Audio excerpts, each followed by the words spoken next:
السلام علیکم دوستو، آئی ہوپ کہ آپ سب دوست خیریت سے ہوں گے۔ آج میں آپ کو خضر علیہ السلام کا ایک واقعہ سنانے جا رہا ہوں۔ اس سے پہلے آپ سے گزارش ہے کہ اگر آپ ہمارے چینل پر نیو ہیں تو ہمارے چینل کو سبسکرائب کر دیں اور ساتھ میں لگے بیل کے آئیکن کو آل پر کلک کر دیں۔ اس کا فائدہ آپ کو یہ ہوگا کہ ہم بعد میں جو کہ بھی ویڈیو اپلوڈ کریں گے اس کا نوٹیفیکیشن سب سے پہلے آپ تک پہنچتا رہے گا۔ چلیں ویڈیو شروع کرتے ہیں۔ حضرت خضر علیہ السلام کا ایک واقعہ۔ ایک مرتبہ حضرت خضر علیہ السلام دریا کے کنارے بیٹھے تھے، اتنے میں کسی سائل نے آ کر ان سے سوال کیا کہ میں آپ سے اللہ کے واسطے سوال کرتا ہوں، مجھے عنایت فرمائیے۔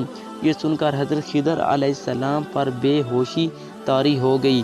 جب کچھ ہوش ہوا تو فرمانے لگے، بھائی میں تو صرف اپنی جان اور مال کا مالک ہوں، تم نے مجھ سے اللہ کے واسطے سوال کیا ہے، لہٰذا میں اپنی جان اور ذات تمہارے حوالے کرتا ہوں، تم جس طرح چاہو اس کو استعمال میں لاؤ، بازار میں فروخت کر کے اس کی قیمت سے فائدہ اٹھاؤ۔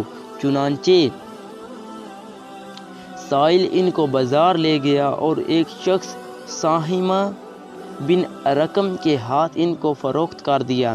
یہ خریدار ان کو اپنے گھر لے گیا جس کی پشت پر اس کا ایک داغ تھا۔ چنانچہ ساہمہ نے حضرت خضر علیہ السلام کو ایک کدال دے کر کہا کہ اس سامنے والے پہاڑ جو 3 مربع میل رقبہ میں واقع تھا، مٹی کاٹ کاٹ کر باغ میں ڈالتا رہیں۔ اور یہ حکم دے کر ساہمہ اپنی کسی ضرورت سے کہیں چلا گیا اور حضرت خضر علیہ السلام اس پہاڑ سے مٹی کاٹ کاٹ کر باغ میں ڈالنے لگے۔ جب ساہمہ واپس آیا تو اس نے گھر والوں سے دریافت کیا، تم نے غلام کو کھانا بھی کھلایا یا نہیں؟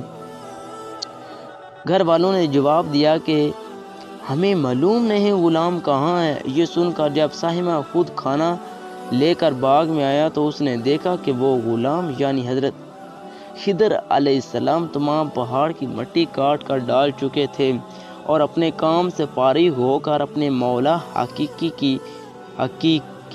کی عبادت میں مصروف تھے۔ یہ دیکھ کر ساہمہ کو بڑا تعجب ہوا اور اس نے دریافت کیا، یہ تو بتائیے کہ آپ کون ہیں؟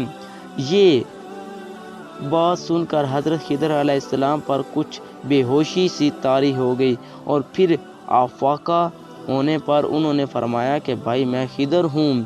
جس کو سن کر ساہمہ کے ہوش اڑ گئے کہ تو نے یہ کیا کیا، ان کو غلام بنا کر ایسے کام پر لگایا، یہ تو انتہائی گستاخی ہوئی۔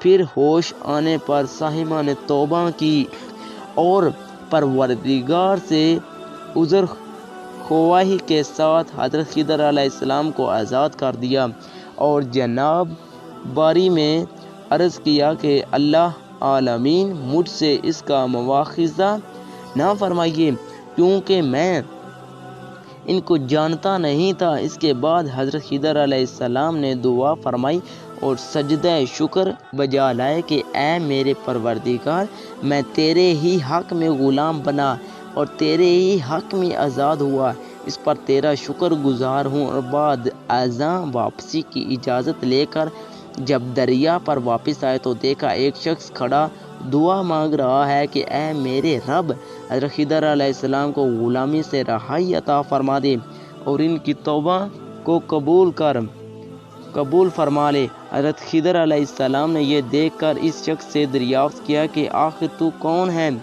تو اس شخص نے بتایا کہ میں تو شازوون ہوں۔ آپ کون ہیں؟ انہوں نے فرمایا کہ میں خضر ہوں۔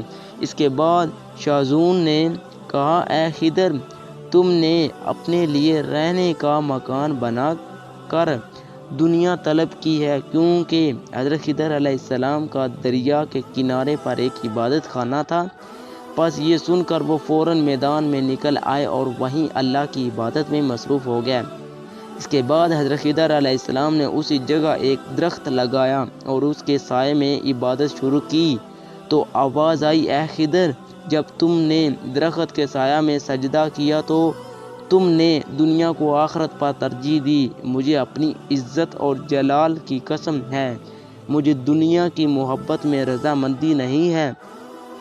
اس کے بعد حضرت خضر علیہ السلام نے شاذون فرشتہ سے کہا کہ اے شاذون، دعا کرو کہ اللہ تعالیٰ میری توبہ قبول فرمائے۔ چنانچہ شاذون نے دعا کی اور اللہ تعالیٰ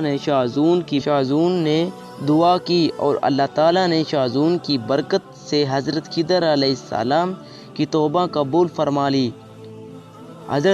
حاصل اس واقعے سے ہمیں حاصل کیا ہوتا ہے؟ حاصل خدا کے برگزیدہ بندے اسی حالت میں راضی رہتے ہیں جو اللہ کو منظور ہے۔ بے شک ہماری فلاح بھی اسی میں ہے کہ زندگی کے ہر موڑ پر آنے والے ہر پیچ و خم میں ہم راضی برضا رہیں، اللہ تعالیٰ کی چاہت کو سامنے رکھ کر زندگی گزاریں۔ دعا ہے کہ اللہ تعالیٰ ہمیں اس واقعہ سے سبق حاصل کر کے نیک بننے کی توفیق عطا فرمائے، آمین یا رب العالمین۔